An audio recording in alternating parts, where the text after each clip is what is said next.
மங்கள பட்டினில் மணக்கோலம் விவாகா வழங்கும் சுபமுகூர்த்த பட்டு தி Chennai silk D நகர், வேளச்சேரி, குரோம்பேட் மற்றும் திருவள்ளூர்.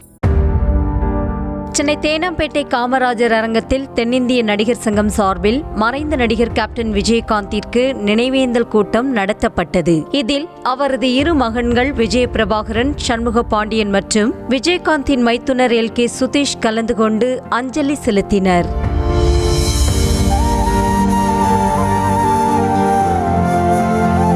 இந்த நிகழ்வின் போது விஜயகாந்தின் மகன்கள் இருவருடன் நடிகர் சங்க நிர்வாகிகள் குழு புகைப்படம் எடுத்துக்கொண்ட பின்னர் விஜயகாந்தின் கம்பீர தோற்றம் கொண்ட புகைப்படம் வெளியிடப்பட்டது.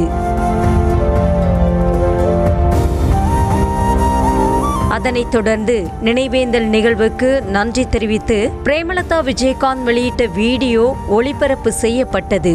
விஜயகாந்த் மறைவுக்கு அஞ்சலி செலுத்த வந்த திரை உலகினர் அனைவருக்கும் நன்றி தெரிவித்துக் கொண்டார்.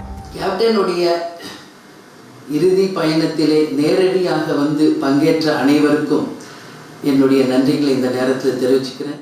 கேப்டன் விட்டு சென்ற பணிகளை தொடர்ந்து செய்வோம் என கூறிய அவர் தங்களால் முடிந்த உதவிகளை நிச்சயம் செய்வோம் என்று தெரிவித்தார்.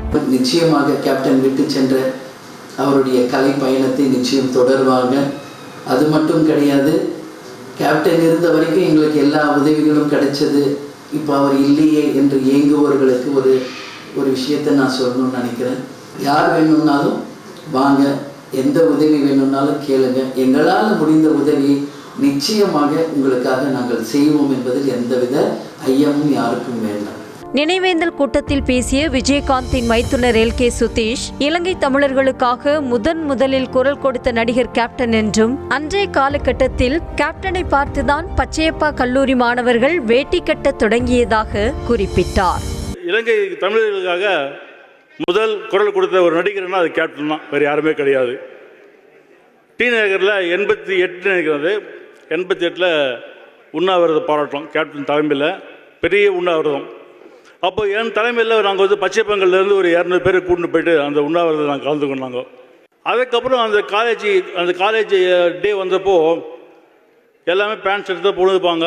ஆனால் நம்ப மாட்டீங்க, அந்த வருஷம் எங்கள் காலேஜில் அனைவரும் வேஷ்டி தான் கட்டின்னு போனோம். அது யாரை பார்த்தோன்னா இவரை பார்த்து தான். தனது அப்பா சினிமாவில் மட்டும் ஹீரோ அல்ல, நிஜ வாழ்க்கையிலும் ஹீரோவாக அவர் வாழ்ந்தார் என்பதை அவரது மறைவுக்கு வந்திருந்த மக்கள் கூட்டத்தின் மூலம் கண்டுகொண்டதாக சண்முக பாண்டியன் கூறினார். ஊர்வலத்தில் வந்த எல்லா மக்களை பார்க்கும் போதே நம்மளுக்கு எல்லாருக்கும் அது தெரிஞ்சிருக்கும். அவர் சினிமாவில் மட்டும் ஹீரோ இல்லை, ரியல் லைஃப் ஹீரோ கூட. கேப்டன் விஜயகாந்தின் மூத்த மகன் விஜய் பிரபாகரன் பேசும்போது தனது முகத்தை கண்ணாடியில் பார்த்ததை விட தன் அப்பாவின் முகத்தை தான் அதிக முறை பார்த்ததாக கூறி கண் கலங்கினார். அப்பானா எமோஷனலாகி விடுவேன் என்றதும் துக்கம் அவரது தொண்டையை அடைக்க யாரும் தப்பா நினைத்து விடாதீர்கள் என்று கூறி அவர் அழுதார். சின்ன வயசுலேருந்து நான் என் முகத்தை நான் கண்ணாடியில் பார்க்கறதோட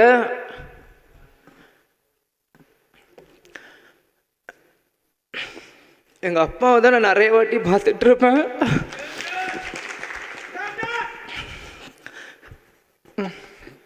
நான் அழுதனா தப்பாக எடுத்துக்காதீங்க. நடிகர் சங்க நிகழ்ச்சிகள் எதிலும் இது நாள் வரை கலந்து கொண்டதில்லை என்று கூறிய அவர், அப்பாவின் நினைவேந்தல் கூட்டத்தில் கலந்து கொள்வதை நினைக்கும் போது கஷ்டமாக இருப்பதாக தெரிவித்தார். இது வரைக்கும் எந்த நடிகர் சங்க ஃபங்க்ஷனு கூட நாங்கள் கலந்து இல்லை. 4 வருஷமும் இதான் ஒரு ஃபர்ஸ்ட் ஃபங்க்ஷன். அது இப்படி ஒரு ஃபங்க்ஷனாக கலந்துக்கிறோமான்னு உண்மையிலேயே மனசு ரொம்ப கஷ்டமாக இருக்குது.